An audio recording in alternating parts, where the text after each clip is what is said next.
Hello, everybody, and welcome to Nathan on Shuffle and to my latest episode of New Music Weekly. It is October 4th, 2024, and this is the show where I give you guys the big prog news of the week, including some new prog singles to listen to and updates on the channel and what's happening here on Nathan on Shuffle, what you can expect in the near future. So it's an exciting time. There's so much great music coming out and news to talk through. So I'm hoping you guys are excited as well and that you'll stick around and enjoy this episode. So first of all, the new releases for the week. I really enjoy 3 releases that are coming out this weekend that I think are worth recommending and that I'm sure I'll talk about on the channel in more depth later on. Kite Parade released their album Disparity, not on streaming services, but you can find it now on their Bandcamp page for purchase for CD and the digital version. Incredible kind of poppy prog along the lines of like It Bites and some of the John Mitchell type stuff like Lonely Robot comes to mind. And I think it's really high quality, great musicianship, great vocals. And this is just a really great addition to the catalog. This is the 3rd album in 3 years, so very prolific. Andy Foster is the main mind behind this music, and he just does a fantastic job. The new Versa album dropped today as well, A Voyage, A Destination Part 2, a sequel to their previous one. Definitely well worth checking out. I'll be doing a review of that this week. I'm really excited to give my thoughts on it. A bit in the post-rock type space, but a lot of prog as well. Some classical influences, but also some great modern prog influences. Creating a really unique and cool stew of music that I think is well worth checking out. And Geordie Greep released a solo album, The New Sound. This is the member of Black Midi. Of course, Black Midi is no more, but this is their frontman extraordinaire who's coming out with his own solo album that I think is absolutely incredible. Adds a lot of kind of jazziness to their cacophonous sound as Black Midi, but it makes it a little bit more palatable to my ears and is just a really fun exploration. There's plenty of prog, plenty of exciting deviations, but some really great melodies and a lot of fun to be had on the record. So one I really recommend, and I'm sure I'll be reviewing at some point in the near future. For some quick hit news items, I saw that Pink Floyd agreed to sell their music rights to Sony in a deal that's worth $400 million. So that's quite exciting, interesting news. This is according to the Financial Times. It includes Pink Floyd's recorded music, the band name, and the artist's likeness, meaning that the label will have the rights to merchandise and spin-offs. And it points out that songs have 2 sets of copyright, one for songwriting and one for the recording or master copy, and Pink Floyd's agreed to sell the recorded rights but not the songwriting. So interesting distinction there. I'm not too familiar with like the legal aspects of selling off your music rights and such, but it just sounds interesting for one of the most legendary of prog bands. So earlier this month even, David Gilmour declared that it would be a dream to sell off the band's catalog. I'm sure this is a good deal for them and should be interesting moving forward to see what it means for their catalog and how it's delivered in the future, I suppose. So should be an interesting development. And hopefully it means that Pink Floyd's music continues to perpetuate throughout time and continue to reach the masses as it should. Jethro Tull announced an expanded and remixed version of their Jethro Tull Christmas album. I thought this was interesting. This is coming out on Inside Out Music on December 6th. Newly retitled as the Jethro Tull Christmas album Fresh Snow at Christmas was released back in 2003.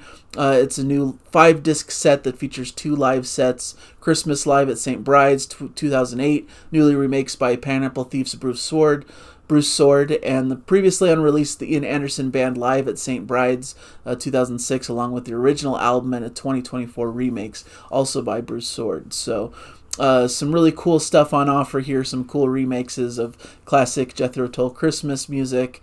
Blu-ray disc also features Dolby Atmos, 5.1 surround sound, and high-resolution stereo mixes, as well as high-resolution stereo mixes of both live recordings, and the set also features brand new artwork. And it's also available and being released on vinyl for the first time as a gatefold 180-gram 2LP featuring the 2024 remixes. So really interesting and cool. I think Jethro Tull's take on Christmas music is one of the best within the prog realm.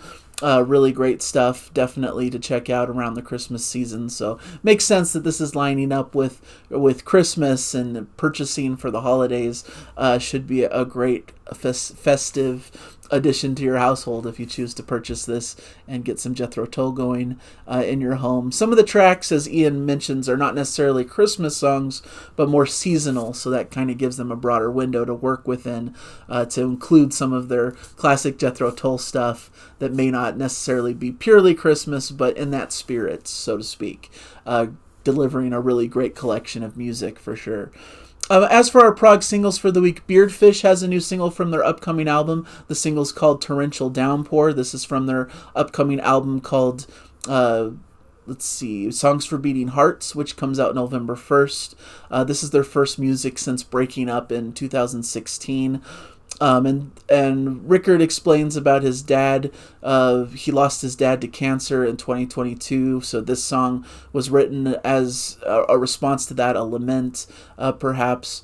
So a little bit of a sadder tinge to the lyrical content, but a great track that showcases that the band's back in action. It's a really cool amalgamation of their sound and has a lot of cool vibes to it, so definitely well worth checking out. And their album will be definitely a big one to listen to and appreciate.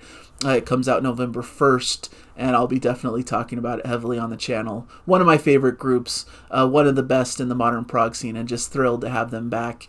Second track is by Versa. This is Flew the Coop from their album that just dropped that I mentioned at the top of the show. This track in particular features Ross Jennings of Haken fame, of course. This is just a fantastic, beautiful track that's very melodic and just very beautiful to listen to. Has some really great violin in the mix as well. So just a beautiful soundscape, and these guys really build just a beautiful, luscious, symphonic style sound that I really appreciate. Marjana Semkina dropped a new video for her track Anything But Sleep, which features Jim Gray on vocals. Just a fantastic, darker, more melancholy song, but just beautifully done. I love Marjana's work. It's just this like chamber folk sort of style, and it's just really well crafted. I just love her songwriting. And this is just a fantastic video, one of her favorite music videos that she's put out, so it's definitely worth checking out. And the whole album is definitely worth your time and attention. I did a review of it, and it's one of the best of the year, certainly. So really cool to see a new video on one of those tracks. I mentioned in my top 5 episode, one of my secret favorite bands is called Dirty Loops. Maybe not proggy, maybe not complete full-blown prog like what I tend to talk about, but definitely has that like cool musicianship, some really interesting, intricate arrangements, maybe more jazzy, poppier side to their sound, but they don't follow like standard conventions, so I think they work within a proggy mold. So Dirty Loop's new track is called When the Time Is Right. Fantastic single, definitely worth checking out just to be impressed by their musicianship and unique style. The lineup is Henrik Linder, Jonah Nilsson, and Aaron Mellegard, and they're joined by Kelly Schonning on guitar and the Stockholm Studio Orchestra. Just a fantastic track. And then finally, Clone has a new track called Magnetic. This is the French prog rock quintet, who are just a fantastic group. Bring to mind a bit of like that Porcupine Steven Wilson aspect, maybe blending a little bit of atmospheric prog with a heavier style. Their new album comes out on Pelagic Records on November 8th, and this is just a really beautiful track. I just really enjoyed it. Their new album's called The Unseen, so that should be a really good one to check out for sure. And they just continue to impress me and continue to make music that really speaks to me. So I wanted to throw that into the list. So check out those singles. I put links to them in the description and a link to a playlist that groups them all together that I've put together. So definitely check those out. I hope you guys enjoy those. As for the channel, I thought this was a great week for the channel. Really enjoyed putting out some great videos this week. I did the second half of Elias of Sunhillow, a reaction with my wife. We enjoyed listening to that together. Just John Anderson's an incredible artist. His new album, True, has been one of my favorites on repeat recently, and I thought it would be fun to delve backwards into his classic album, Elias of Sunhillow. So now we've done the complete album in 2 parts, so check out part 2 that came out this past Sunday. I also did a follow-up top 5 to last week's episode, which is a top 5 of bands that I shouldn't love, but I actually really do. Basically, kind of the hidden bands that I don't talk about much on the channel because they're not fully blown prog like what I tend to talk about, but they're groups that I like as well. So maybe some surprising choices in some different genres, but I thought it was fun to get to talk about it. So definitely check out that top 5 episode. And I also did a video I was pretty proud of that was a roundup of albums from quarter 3 that I really enjoyed from this year. So 20 great album recommendations from the last few months that I've really been digging. And if you like the same style of music as me, there's something there for you. And it spans a lot of different subgenres within progressive rock. You know, there's some really extreme progressive metal type stuff like classic Opeth, but then there's some really cool poppy type sounds like Clark Sound and a couple of others. Some international type music, you know, from different countries, different parts of the world. And it was just a really fun video to put together, and hopefully you guys are appreciating that. So those are the videos that came out. I have a review coming out this week from Versa. Really excited to talk about their new album.